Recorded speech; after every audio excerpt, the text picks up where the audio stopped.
Cette semaine, Bezrat Hashem, nous allons lire la paracha de Vaishlach. Dans cette paracha, Yaakov Avinu prend le chemin retour qui le mène à la rencontre décisive avec son frère Esav. En effet, après l'avoir devancé, et même de manière un peu malicieuse, avec les bons conseils de sa maman, il obtint tout d'abord, c'est vrai, le droit d'aînesse qu'il avait acheté à Esav en échange d'un plat chaud de lentilles. Ensuite, sa maman l'avait conseillé pour qu'il puisse obtenir à la place d'Esav, son frère, la bénédiction à Kol Kol Yaakov Vayadai Mide Esav, son père, reconnut pourtant sa voix, mais lorsqu'il toucha ses mains velues, il pensait que c'était véritablement Esav à qui il était en train de donner la bénédiction. Yaakov donc prend le chemin du retour très inquiet. En plus, on lui dit que Esav prend le chemin de sa rencontre avec 400 hommes armés pour le tuer. Alors, il s'adresse à Kadosh Baruch Hu d'une prière et il dit la chose suivante: Atzilenina miyad ahi miyad Esav. Akadosh Baruch Hu, épargne-moi donc, na, s'il te plaît, miyad ahi, de la main de mon frère, miyad Esav, de la main de Esav. Redondance, d'autant plus que nos sages font remarquer que Yaakov n'avait qu'un seul frère, Esav. Alors, il lui suffit de dire « Épargne-moi donc de mon frère » et rien de plus. Ou bien « Épargne-moi donc des mains de Esav » car Yaakov n'avait qu'un seul frère, Esav. Pour répondre à cette question, nos sages expliquent que Esav joue un double jeu lorsqu'il combat Yaakov Avinu. Tout d'abord, lorsqu'il joue le jeu de Esav, l'opposant au peuple juif, lorsqu'il vient et qu'il essaye d'exterminer le peuple juif, alors Esav est un danger. Il faut prier pour être épargné de lui. Mais Esav joue un double jeu.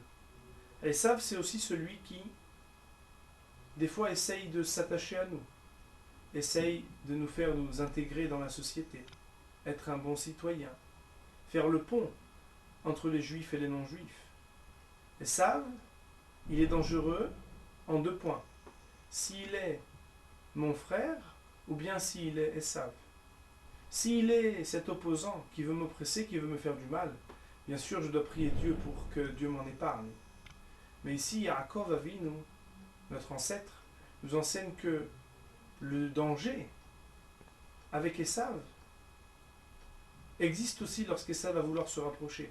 Lorsqu'Esav va vouloir être mon frère. Et d'ailleurs, dans la chronologie, eh bien, tout d'abord, il prie pour dire « Atzilenina miyad ahi » épargne-moi donc de ce Esav lorsqu'il voudra être mon frère, lorsqu'il voudra se rapprocher. Akadosh Baruch Hu l'exauce puisque Esav non seulement ne va pas le tuer, mais en plus, ils vont arriver à se séparer. Le combat avec l'ange d'Esav, l'ange gardien d'Esav, va faire que Yaakov n'est plus appelé Yaakov, mais Israël. Bien sûr, même après avoir eu le nom d'Israël, Yaakov sera encore surnommé dans les versets Yaakov à différentes reprises, ce qui ne fut pas le cas lorsqu'Avram fut surnommé Avraham définitivement.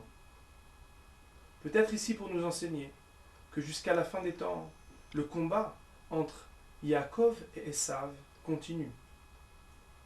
Et le combat ne continue pas seulement lorsqu'Esav vient à essayer de nous exterminer, mais aussi, et beaucoup plus proche de nous malheureusement, dans l'assimilation, essaye de s'attacher à nous pour nous faire tomber, comme dans cette lutte, où, faute de faire un croche-patte à Yaakov, eh bien, l'ange d'Esav, s'attachant à lui, va le toucher à sa hanche. La hanche, c'est les générations à venir qui vont être touchées par cette assimilation difficile. Alors, Bezrat Hashem, que cette prière de Yaakov, qui jadis a pu l'épargner du danger avec l'ange d'Esav, puisse nous aider et nous épargner à nous des mots de la fin des temps, en particulier de cette assimilation, et que nous puissions très bientôt non seulement être les dignes descendants de Yaakov, en portant ce nom d'Israël, car nous aurons vaincu l'ange des Saves, mais que nous puissions très bientôt porter le nom de Yishurun, troisième nom de Yaakov, à la fin des temps, Bimhera Biamenu. Amen. Shabbat Shalom.